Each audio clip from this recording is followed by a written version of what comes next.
So, when you finally reached the age of 18, what? I mean, I know that most of the boys of 18 years or older were going to be drafted.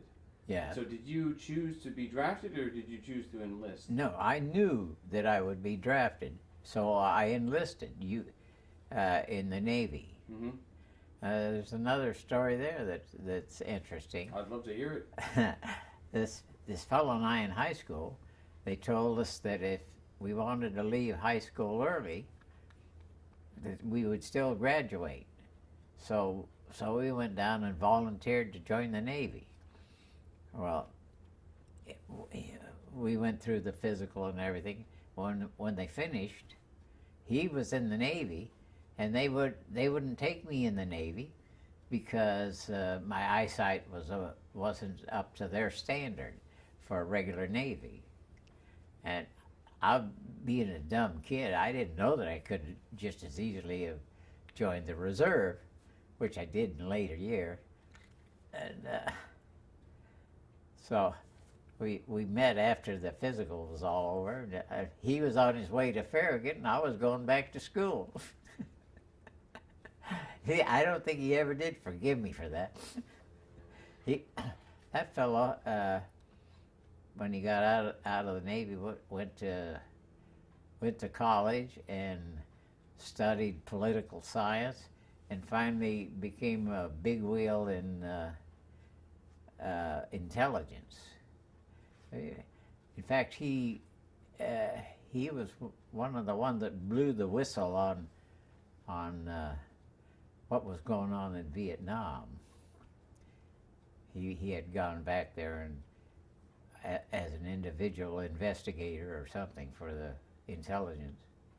But he had some really good, hairy stories. Somebody threw a bomb in where their office was at one point, and he wasn't injured, but he knew what was going on there because he talked to the lower echelon. The generals, of course, were making everything sound rosy. So that was the way that started. The Vietnam dip.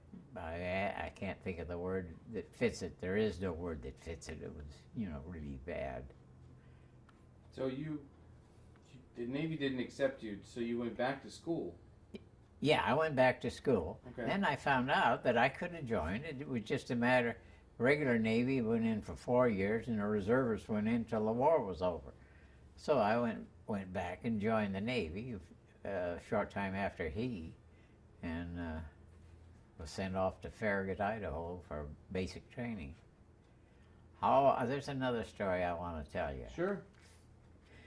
In the physical, they take your clothes away from you, or you carry them, or anyway, you're pretty close to naked when you go through the physical, and you go from station to station. You check your eyes, and they listen to your heart and so forth. But anyway, I got to the urology section, and he said, "When was the last time you wet the bed?" And I thought, well, that's a funny question. But I said, well, I went to bed last night. And he said, well, really? How often do you go to bed? Or how often do you do that? And I said, every night. Every night. And he said, you wet the bed every night. I thought he said went to bed. My wife loves to tell that one. She likes that story almost as well as when we got married. And the preacher says, "Don't worry, don't worry. Just say exactly what I say." So we were doing our vows and everything, and he says, "I state your name in full, do so and so and so and so. So I was focused on what he had said. Say exactly what I say. So I said, I state your name in full. And he said, no, no, no, no. But she loves to tell that one. What was basic training like now? I mean, it's completely different from what you're used to. I mean, now because your father was the Army, and now you decided to go to the Navy. Basic training, I think, is about the same no matter what service you go in, unless maybe the Marines might be more difficult.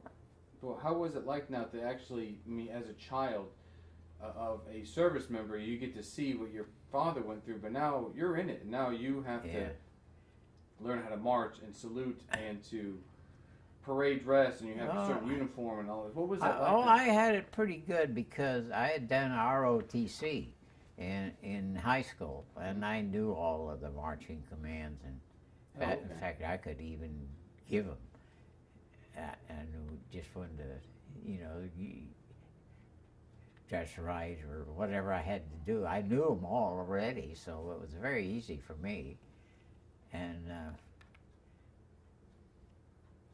I got along good in basic training.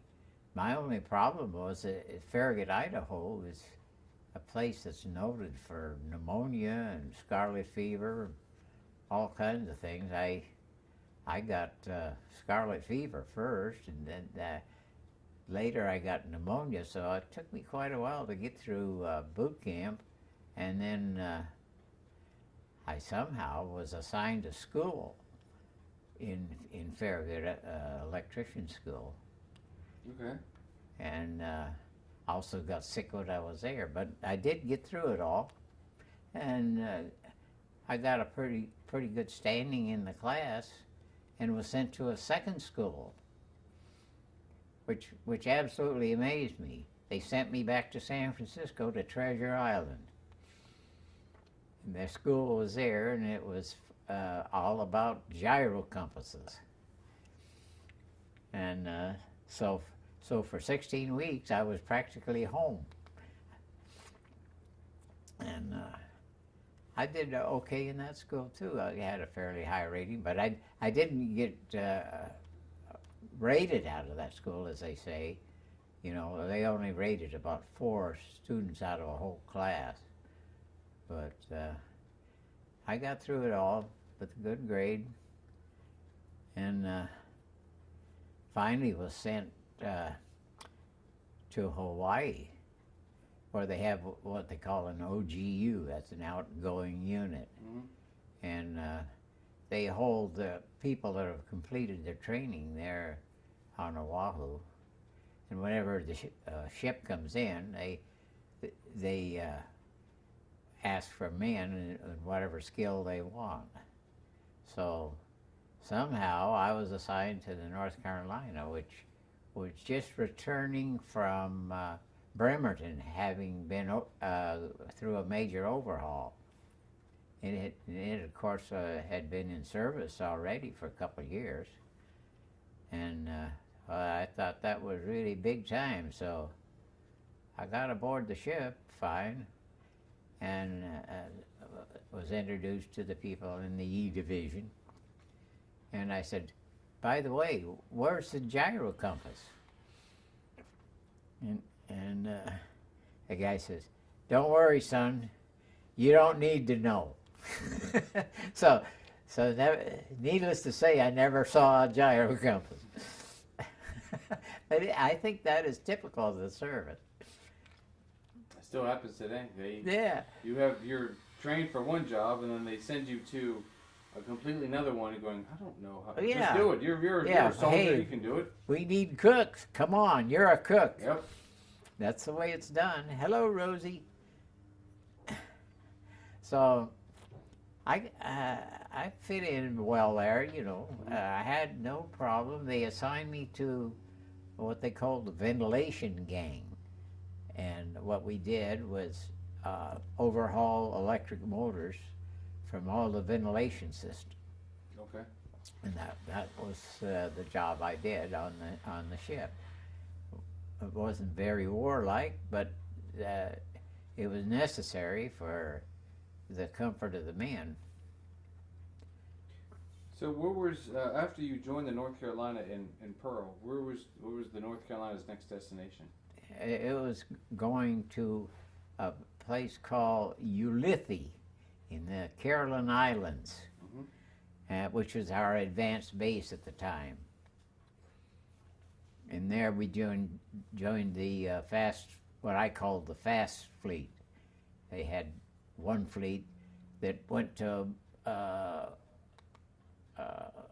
invasions and bombarded the beach and guarded the beach and all that stuff. Then they had the fast fleet, which hung around out in the ocean somewhere and watched for the Japanese to interfere.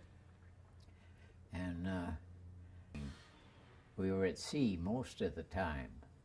And our job was actually a combination. We were a floating aircraft battery. We had we went with the carriers, and if a Japanese plane got through our aircraft, we fired 5-inch guns at them at a rather long range. If they got any closer, they used 40-millimeter quads, which put up practically a curtain of fire. If they got through the 40 millimeters, then they had 20-millimeter machine guns and I think 50 caliber too on a few places. So that was, I would consider that our main job was to protect the fleet as an anti-aircraft battery. But we also bombarded on occasion. Whenever there was an invasion, we would usually bombard the day before or the night before. And in addition to that duty, we serviced the destroyers with fuel and repairs or whatever they needed, ice cream if it was necessary. And